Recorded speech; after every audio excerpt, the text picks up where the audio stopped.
So I've got the first bag installed, looking pretty good. So this is fully compressed at the moment. The bag's actually got a little bit more compression. I think Slam Specialties say it's 2.9 inches fully compressed, and I'm just over 3 at the moment. So still got a little bit of room to move.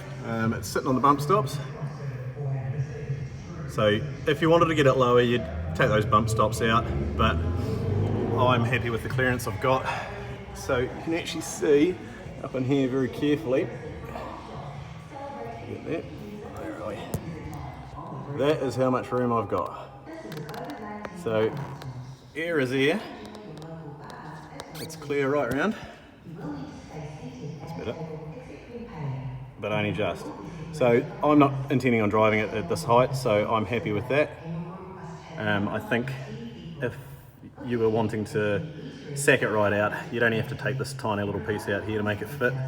The other thing I had to do was I just moved the bottom bolt back for that bottom bracket slightly, so that just gave me a little bit more room in the front. Still sitting nice and flat. And I'll see if I can get up in there. You can see my bucket sitting nicely in there, and I'll run the airline up through the top so you can see it going in there. I think had I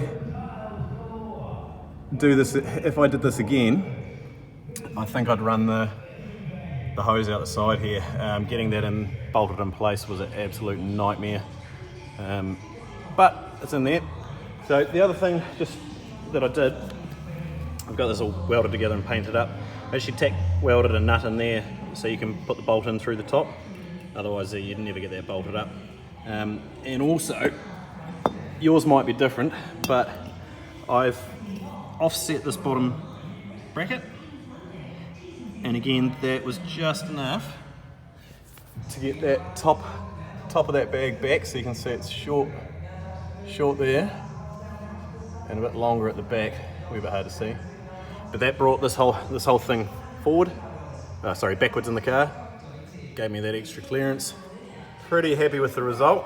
I've just got to hook the airlines up, so I can't show you what happens, but we'll let the diff down now.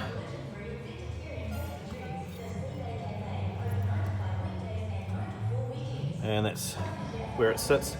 So even when it's fully up, there's not much tilt on that. About the same as a coil spring, and a ton of room when I'm driving it. So pretty happy. Hopefully this helps. When I move on to the front, I'll upload another couple of videos and see how we go. I've got to make shock brackets for the front of it, and that's going to be a bit of a mission, but we'll see how it goes. If anybody wants to know measurements of this plate, 130 mils in diameter, outside diameter, and the top one 75 mils. You can convert that to inches if you like, but I'm in New Zealand, so we work with metric. Alright, look forward to the next video. Cheers.